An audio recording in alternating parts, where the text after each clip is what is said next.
Talk about is really kind of what is the definition of success when you talk about attendant care. When I Googled it last night, the definition was an accomplishment of an aim or a purpose.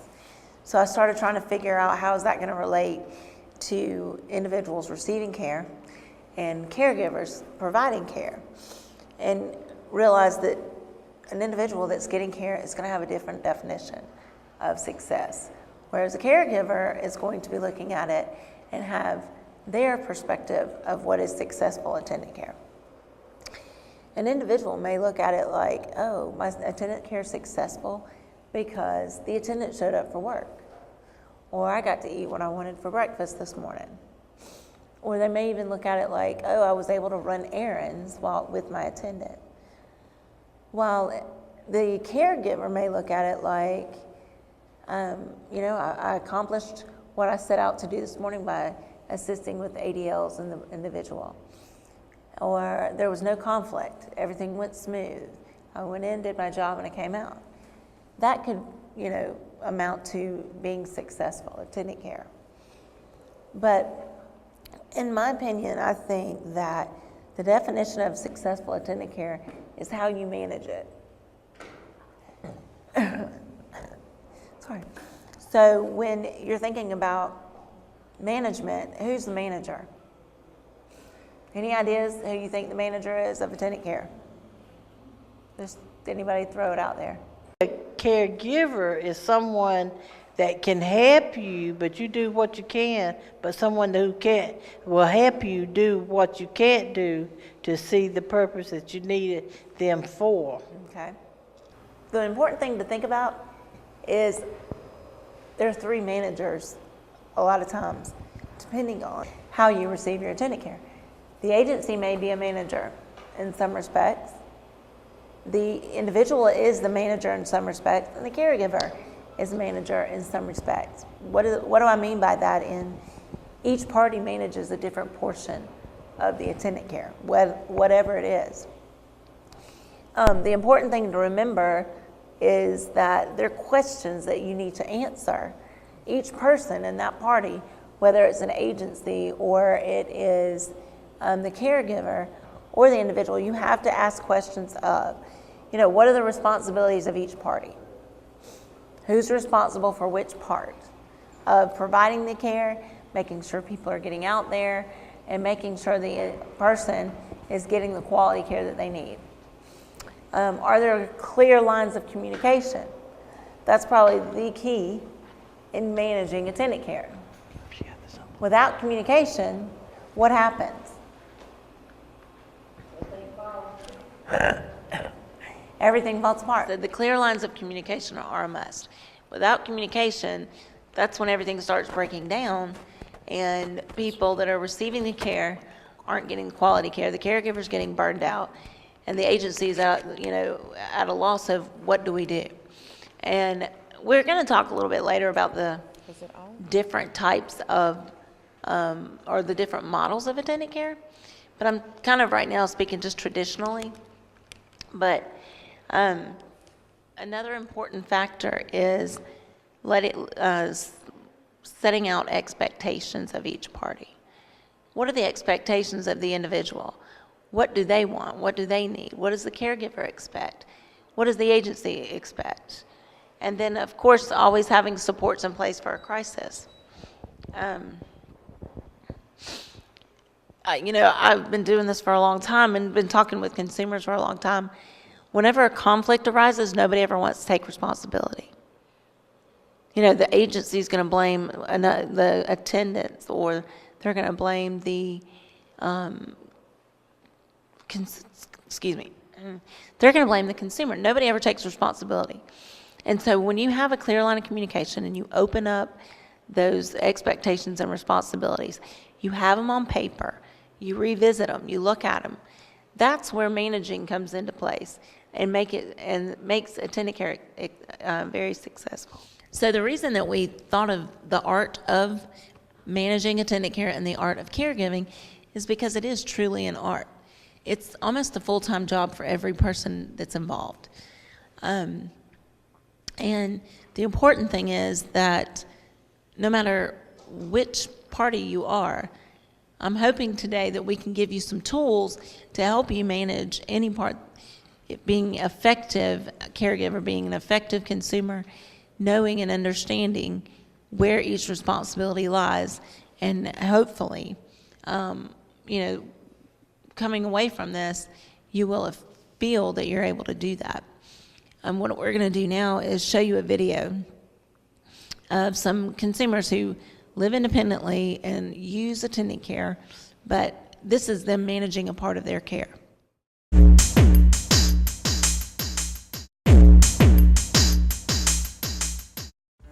Hi, my name is Andreena Patton. Just like the nonprofit organization Disability Connections, this show is run by people with disabilities. It's about people with disabilities. It's about independent living. Independent living is not a place, it's more of a philosophy. It's about people with disabilities having control over their own lives and having all the information needed to make their own choices. Helen Sams is one person who recently received additional access to her home through Disability Connections. I just moved here about 3 years ago. Okay. Mm-hmm. Were you using the wheelchair when you moved into this house? I had it, but I couldn't use it that much. I had to use it in the house. Right. I couldn't, unless someone bring it outside for me, and then I can use it outside. So you were still able to walk up the stairs if you needed to get in? Yeah, but it would, with assistance. Right. Would someone have to carry your wheelchair up in the house for you? Right. And then bring the wheelchair back out if you needed. Exactly. And then help you down the stairs? Right. And you mentioned earlier about Disability Connections, that you've met some great people there. Can you tell me how Disability Connections has helped you? Yes, I can. I met a wonderful woman by the name of Brooke. And I began to tell her my needs, and she came out and visited me.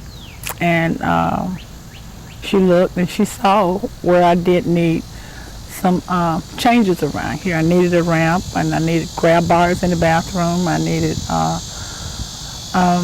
the door to be wide, because at first I couldn't get my wheelchair through the bathroom. I would have to struggle to get in the bathroom just to get in the bathroom door. Just to brush your teeth. That's right. Just to do it. Right.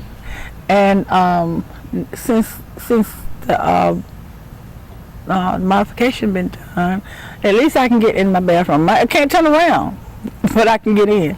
Right. But the bathroom is kind of small, but still I can get in, and that is such a help to me, to be able to go in sometime and just to wash my hand, brush my teeth, whatever I want to do, just go in there. Take your hair out. Right, whatever, yeah. Doing that on your own without having to have someone help you do that? That's right, that's true. I see right now you're on the end of your ramp. Can you tell me how much independence that has given you? Right. Just having the ramp? Right. I can come outside and get in my car. I don't have to worry about calling anybody, or unless I need to haul my chair, then I might need someone to put it in the trunk.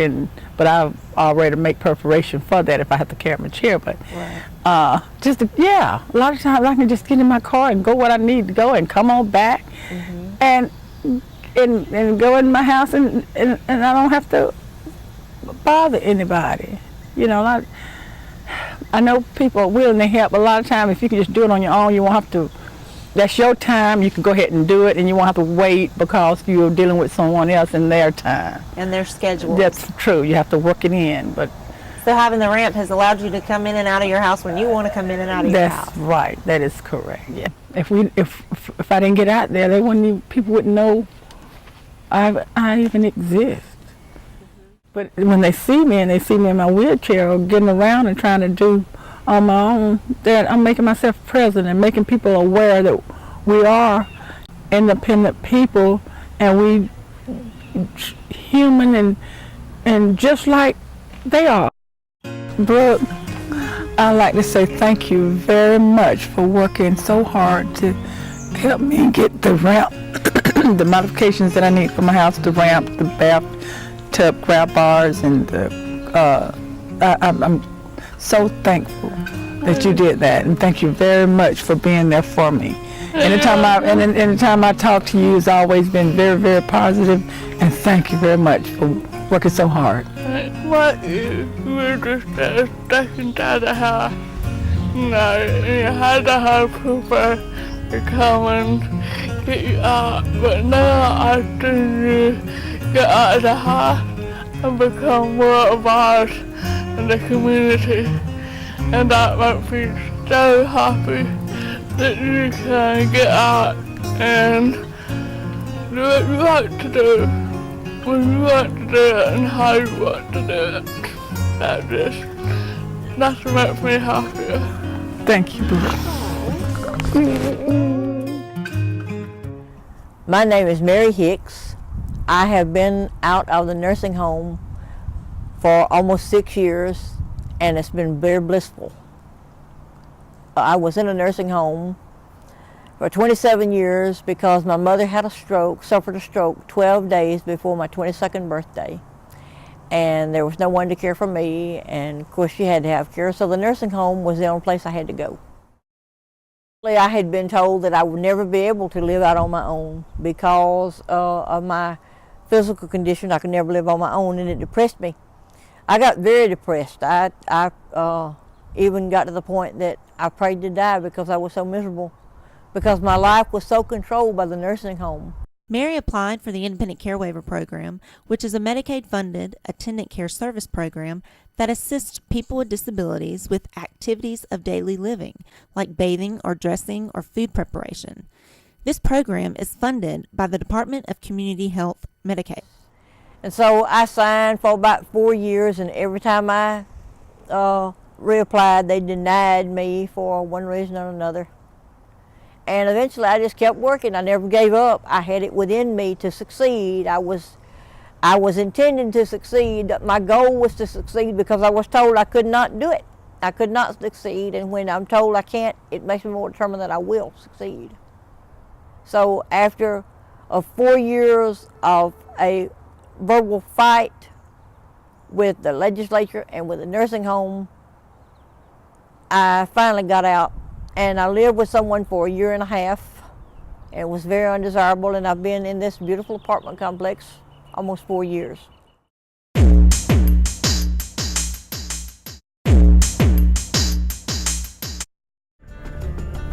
Many people are amazed that a person with my disability can drive.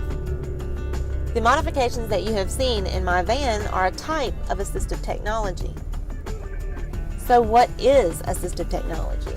Well, several years ago, assistive wasn't even in the dictionary, nor would spell check pick it up on your computer. Now, the word is much more recognized and more used. Assistive technology is defined as something designed or intended to assist a person with a disability. The modifications in this van were designed and engineered to assist me to drive. Without this, I would be dependent on others for transportation. In this show, you will learn other ways people with disabilities use assistive technology as a tool for independence. Meet Lindell Hill. Due to an injury, Lindell is paralyzed from the neck down. He can move his head and neck only. He utilizes attendant services and assistive technology to live independently in his own apartment. The technology he uses allows him to stay by himself for about 14 hours a day. By sipping or blowing into his environmental control device, he controls nearly everything in his apartment. Whether to go out and visit a friend, get a breath of fresh air, or exit the apartment in an emergency, Lindell can open his door with his environmental control device and door opener. Having access to operate my radio, I can never know I will have equipment to operate if my wheelchair. But this man Mike have really made me happy. I enjoy him showing me what I can do in society and be a question preacher and have all this in my own home with no one around. Find me happiness. I am never lonely. And give me something to do. Turn on the radio. Mute. Mode. F. Power. Power. Increase. Turn on the TV. Power.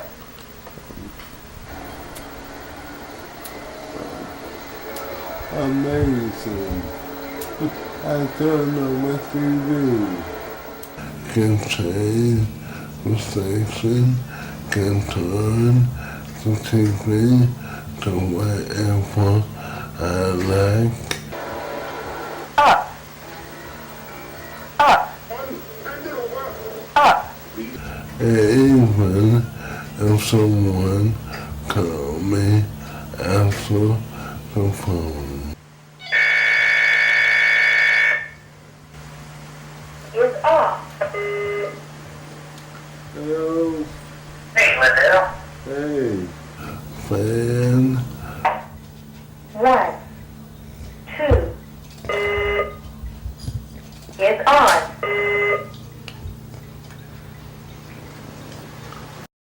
I came open the door.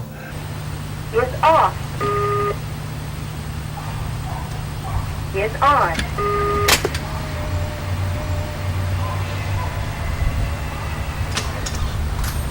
Man, this is amazing.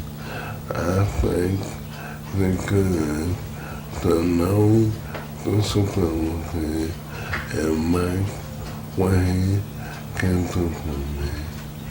Thank you. Meet Marjorie Wood and Martha Tomlin. These two ladies have gained much independence in utilizing low-tech and high-tech devices. Both have visual impairments, a total vision loss, which requires her to utilize a screen reader program called JAWS. I had never used a computer. My son had asked me some time ago, didn't I want to get a computer? I said, no, I don't need one. Well, I do need one now. And it's a computer that has JAWS. And every time I hit a key, it tells me what the key is. I have everything in the house marked with orange and red and black dots, including my new stove. I use Velcro and then the little dots. And I can tell where I have to find my place. The F and J with the dots, but then I know what the Velcro is on. So, and rubber bands. My husband has told several people we have rubber bands and Velcro on nearly everything in the house. For seeing, I have a CCTV, which I really enjoy, because I have to do all of my reading and all of my writing with that. This is my new stove. I'm learning to use it.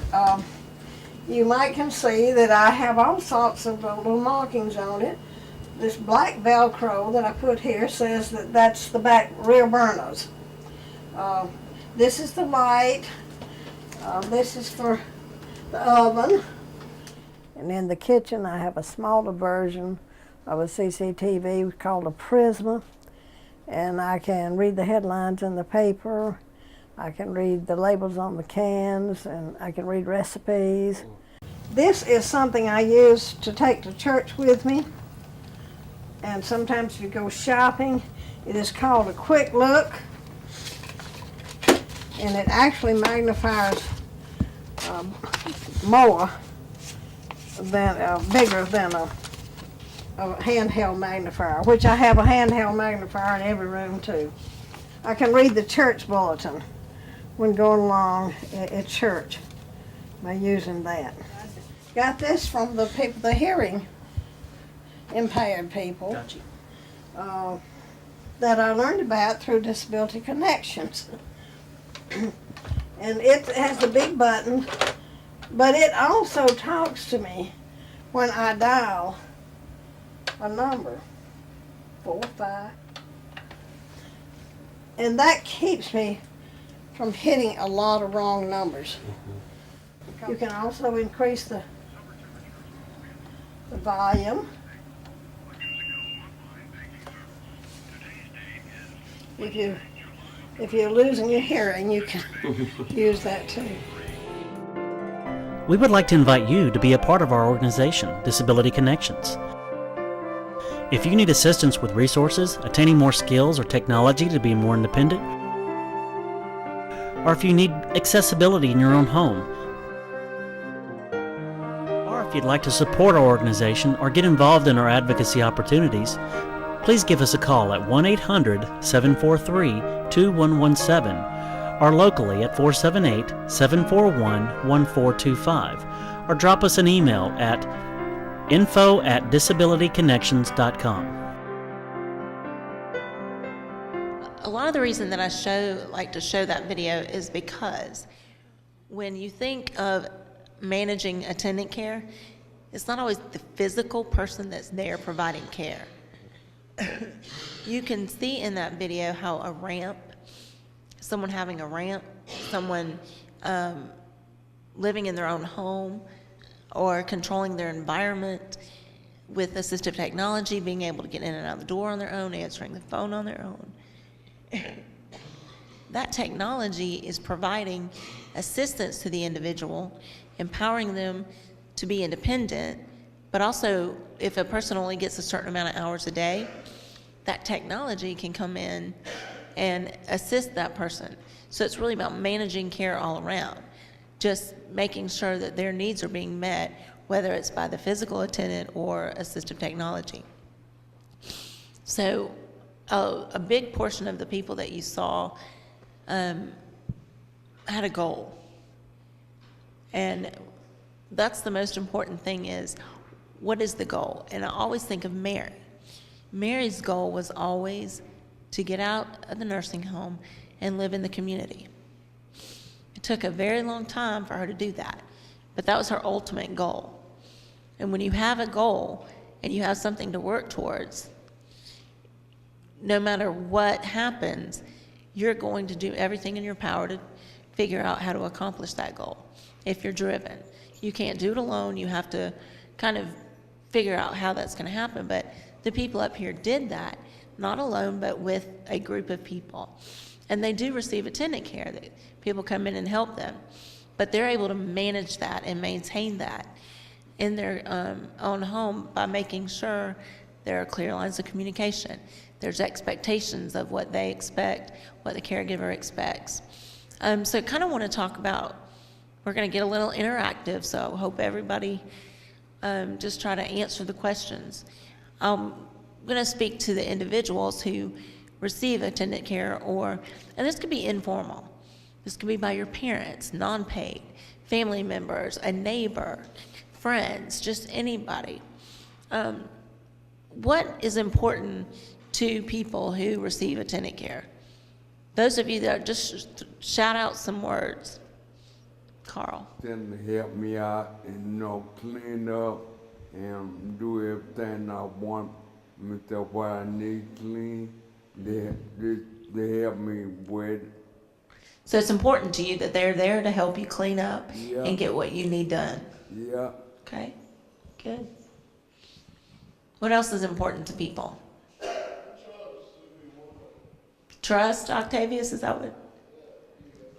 Good. To be there especially when you need them, like if you at home alone and you have an accident and you could sit like that, if you couldn't call them and say, hey, could you stop by at your convenience and help me that, I've had an accident, and just know they're there and they will come no matter my age. I've had Frida from the beginning, but Valerie too. has got out of their bed at 3 o'clock in the morning just to come get me up off the floor. So just being dependable, So- flexible, and there for you. So it's very important that they be there when you need them most. Right. Other thoughts?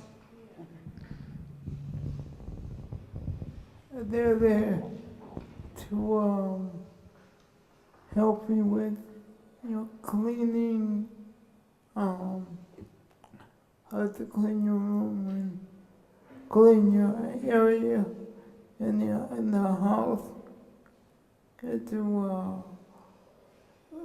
fix your meals. So just helping you in your house, helping you prepare meals. Did I miss something? Just to clean your room. Okay, clean up your room. Yes. Good, good. Any other thoughts of what's important? Right, to be treated like everybody else. That's good. Go ahead, Carl. I agree. I got one more question. Like they help me, like when I get sick, like I said, they help me to the end of him. I call ambulance and they come get me, and I call them. I tell them that where I'm at, they would not. They're coming up that same time. By the time I say I'm gonna say that and make sure I'm all right. Just checking on you. Making sure everything's good. So what we have up here is having the needs met, cleaning meal room, preparing meals and cleaning the room, trust, dependability, flexibility, treated like everyone else, and just being checked on. Ultimately, this is kind of the process of goal setting, finding out what the individual what's really important to them. And once you set that goal, then what starts needing is the expectations of those goals. What do you expect, or what do you need out of an attendant? And that's kind of where these answers start that process. So my question next is for the caregivers. What is important to the caregiver? What, as you're coming into this, what's important for you as a caregiver when providing care to a consumer?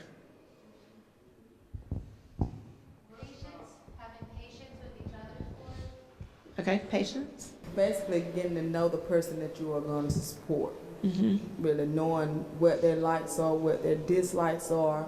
Are they introverted type people, extroverted type people, getting them out, just getting to know the person that you're going to work with. Good, yeah, getting to know the person. April, would you like to share what's important about providing care to me? Yeah, girl. I'm kidding. Just like she said, getting to know who you're going to be working for and gaining trust in each other, just communication and just seeing what you like and what I like, getting to know each other. And the reason I ask these questions is because it is very important that you know what you expect out of the other person. I've seen it many times, and I've been receiving attendant care for the last, I think, 97. I'm not good at math, and especially today I'm very clouded. So from 97 until now, I've been receiving attendant care, and I've learned a lot about people. And one of the biggest things is a clear line of communication. The first thing I tell people when I interview them, I expect you to be very honest with me because I'm going to be very blunt and honest with you. If I don't like what's going on, I'm going to say it. If you don't like what's going on, I need you to say it. Because if you don't, this is a very intimate relationship. You're in the house, you're with family, you're with that person providing so much care. And you want those communication lines open. So knowing what's important to each individual is probably the most important thing, because that starts the dialogue in the relationship. And burnout doesn't happen, or, we're all going to get mad at each other. We're all going to get frustrated with each other. But like you said, getting to know each other, you're going to know when you come in, okay, they're having a bad day, just don't talk to them. My thing is, I can't speak or do anything till I get out of the shower. Don't talk to me. Don't ask me what I need. Don't say anything to me. I'll talk to you when I get out of the shower. Then I'm okay. But, you know, my attendants know that and expect that out of me. And so that's, to me, one of the biggest barriers is people don't communicate.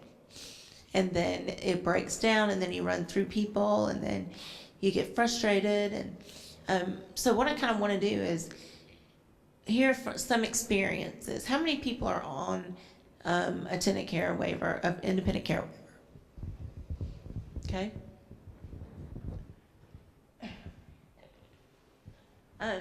Do you care to share some of your experiences of maybe how long you've been on the waiver and how it has helped you and how you work with your caregiver? I brought her on with me when I was accepted on ICWP, and we had already been friends for several years since then, so she kind of knew me, but she didn't know about taking care of me until she started working for me full time on ICWP. So I'm very blunt. I mean, if it comes up, it's gonna come out. So, you know, I try to keep that door open because I want her to tell me if she thinks I'm too harsh when I've asked her to do something for me or whatever.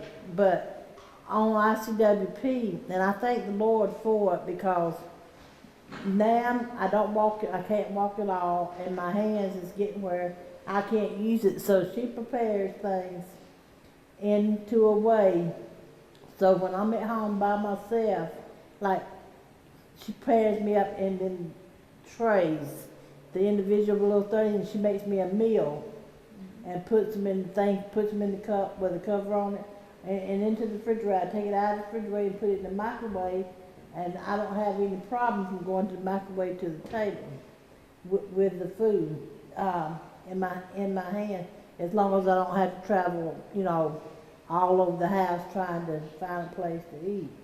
So there's microwave and there's the table. But, you know, you need to know your attendant and how they feel. I want her to tell me if I had said something that maybe hurt her feelings a little bit, and likewise me, because she knows I'm gonna say it.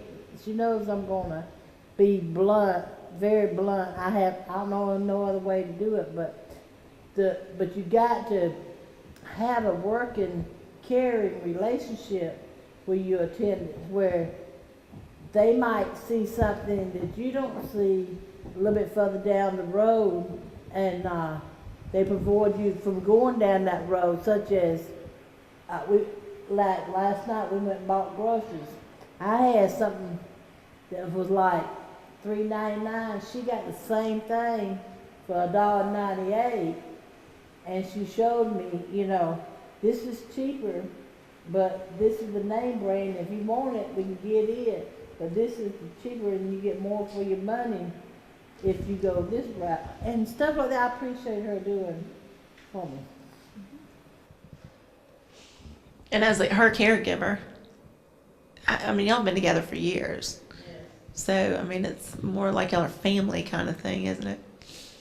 Yes, I might meet my caregiver. If I want to go to they tell my money what I get. They tell my money what I get, like made to me. Take me somewhere, take me to like a Kmart and not Kmart, like Cross and Doctor. They tell my money, and I meant right. That's good.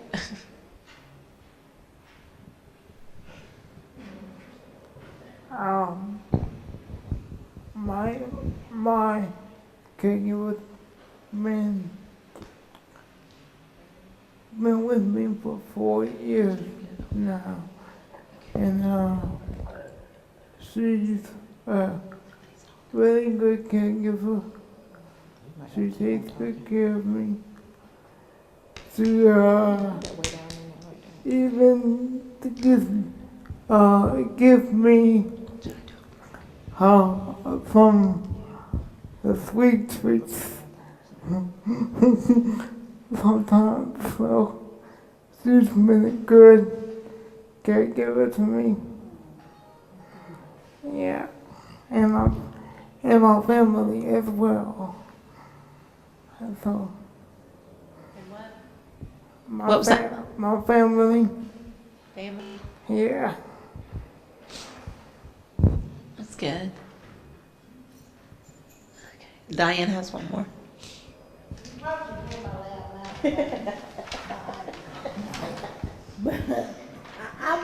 I just want to say something that goes along with attendant care. Here at Disability Connections, I was able, under the VISTA program, to work here for a year. Only God knows how much that had meant to me. That, first of all, I started with Yasmin until she threw me away, teaching me the computer. But then here comes, then a little bit further down the road, Mark became my peer supporter. And he was so wonderful. He gave me my life back to me. He gave me the will to want to live and go on. But it also goes along with Disability Connections. Y'all have helped me with home modifications, my ramp that I got in the front of my house that I can just drive my car up to it and the ramp comes out on the ramp, on the ramp, and I got a automatic door opener where, you know, it would be a struggle trying to get, well, it would just been a struggle, but not only that, y'all gave me a chance to work with other people that was a little bit more needier back then in 2000 and 2001, back, that I could say something, do something, or try, you know, help them achieve some of their goals also, because when I saw Mark and he was up on the top car and working on his own motor, I thought, well, if he can do that, I sure can do some things for myself. And he came out to my house and he said, first of all, you need to get rid of these dark curtains. It's very dark in here. You need to see some light. And then the second thing, Friday I will be back and we're going for a ride in your car. And I thought, I haven't drove in 10 years. But through Mark and his confidence and his, you got to do it, you know. You just got to do it. You can do it, you know. Disability Connections and my peer supporter and all my friends here, y'all just don't know how much I appreciate all the help that I have received from you. And the most important thing of all is when Mark put in for my IWCP, he helped me before he passed away, and when I got that, I got more hours, and I couldn't see it coming down the line, but the Lord did, and He fixed it where I could get 7 days care and 8 hours a day, and it would not have been possible if I haven't been in contact with Disability Connection. Y'all are awesome. Y'all, the whole crew, staff, even Michael, he's just something else. He's the best, him and Julie, and I love y'all to death, and I just want to thank y'all for all the help that y'all have been to me and still helping me to this day. Well, you're very welcome. We appreciate what you do for us too.